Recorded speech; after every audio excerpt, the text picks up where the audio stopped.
Baik, Ibu-ibu yang dirahmati Allah Subhanahu wa taala, tadi kaidahnya sudah benar. Pertama, kita upayakan jangan pernah kita memarahi gitu ya anak-anak kita di depan publik, di depan umum, di depan orang banyak. Itu akan terasa, bahkan jangankan anak-anak, orang dewasa saja akan merasa ketika dinasihati di depan umum itu satu penghinaan gitu. Yang kedua, ada kaidah lain. Qubhunal iqab bila bayan. Menghukum itu kalau tidak ada penjelasan dan kesepakatan sebelumnya tidak akan efektif. Nah, kita ini kalau mau pergi, kita perlu membiasakan dengan anak-anak kita bikin kontrak. Nah, ini mau acara, nanti acaranya 5 jam. Kamu mau ikut?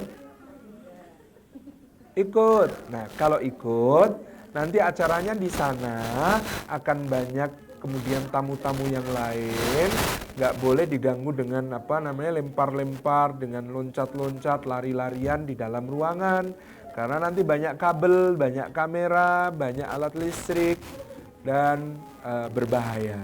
Oke, jadi kalau ikut syaratnya 1, sebelum waktunya pulang nggak boleh ngerengek-ngerengek ajak pulang. 2, nggak boleh di sana nanti lari-larian, loncat-loncatan di arena yang ada acaranya. Bolehnya kalau ada nanti disediakan tempat baru boleh. 3, nah kita bikin aturan itu. Sehingga apa? Nanti kalau kemudian di tempat acara dia melanggar, kita menegur itu ada basicnya, ada dasarnya, yaitu tadi ada kesepakatan begini-begini.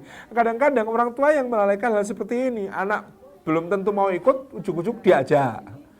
Di tempat pas minta mau pulang dimarahin. Nah, itu nanti kesimpulan anak cuma 1, ibuku galak, itu aja.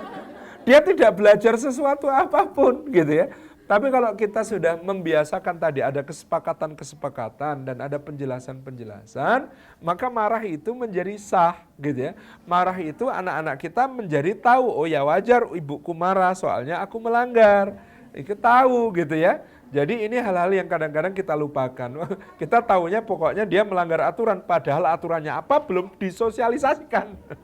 Jadi kan aturan itu tidak boleh berlaku surut, belum disosialisasikan ya tidak boleh dinilai sebagai pelanggaran. Ini tadi ibu-ibu yang tadi pas berangkat belum jelasin ke anak-anak bahwa nggak boleh lari-larian, ini kalau anaknya lari-lari jangan dimarahi.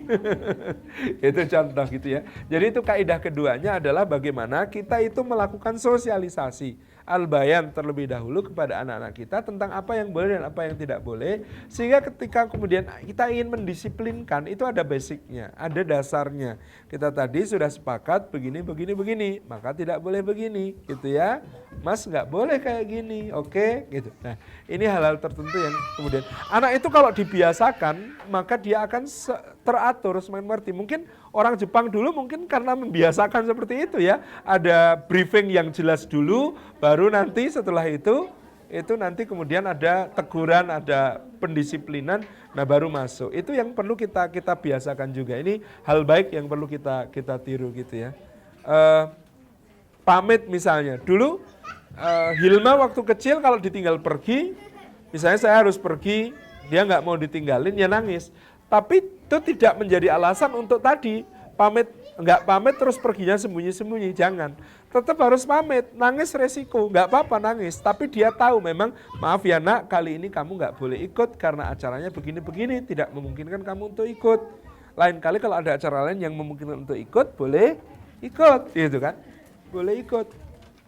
Kemudian ya pamit, bismillah gitu ya. Tapi doain gitu ya. Oh itu kibi kalimatillahi tammati min kulli syaitani wa hammati wa min kulli ainil lammah. Nah, sekarang begitu, kalau pergi itu Hilma itu sudah kelas 5 sekarang. Dan dia itu lagi ini.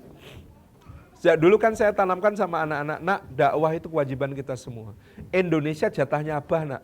Kamu pilih nanti mau dakwah ke luar negeri kemana, mulai sekarang coba tahu bahasanya. Hilma itu sudah sekitar 4 bulan belajar sendiri bahasa Jepang. Dan dia, wow udah casisus gitu, kalau ngomong sampai saya aja nggak ngerti gitu kan. Masya Allah itu. Ya efeknya ada seneng manga dan anime juga gitu ya. Tetapi US Band itu bagian dari dia belajar. Nah ini kan dia pengen banget ikut. Tapi dia ada perkemahan. Nah ada perkemahan, aku mau ikut. Loh ya nggak boleh. Nah kamu nanti yang kamu bisa ikut, kamu pas liburan, akhir Ramadan, kamu ke Australia, ke Melbourne sama apa. Tapi aku tuh pengennya ke Jepang gitu kan. Nah, tapi pamit karena dibiasakan pamit, mana yang boleh ikut, mana nggak ikut. Dia nggak kemudian jadi stres karena nggak boleh ikut. Ketika dewasa ya kalau anak kecil dari tantrum karena nggak ikut dan sebagainya. Enggak, sejak kecil dibiasakan. Terus apa perginya berapa hari? 6 hari. Kalau begitu doain 18 kali. Karena saya kebiasaannya sehari itu kalau doain anak gitu ya, itu minimal 3 kali. Berangkat sekolah, jemput, sama ketika dia menjelang tidur itu saya kecup ubun-ubunnya, saya doain oiduki atau oiduka bikalimatillah tamati min kulli syaitani wa hammati wa min kulli aini lamah. Aku memohonkan perlindungan untukmu kepada kalimat Allah yang maha sempurna dari setiap syaitan, dari binatang dan yang berbahaya semuanya, dan juga dari mata-mata yang dengki dan jahat kepadamu. Aku minta perlindungan kepada Allah. Itu saya sehari minimal 3 kali doain anak-anak itu begitu. Nah karena perginya berapa hari? 6 hari. Kalau begitu pas pamit doainnya 18 kali. Oh itu kan kalimat. Jadi karena sudah tahu maka kemudian dia jadi ditahu konsekuensinya apa, enggak diajak itu begini, diajak itu begini dan sebagainya. Jadi ini yang kita pentingkan ya saudara, membiasakan anak untuk menerima penjelasan dan sosialisasi, kemudian bikin kesepakatan-kesepakatan dengan mereka. Anggap mereka sudah dewasa pokoknya. Anggap mereka sudah dewasa, ini akan membuat mereka sikapnya terbentuk positif insya Allah.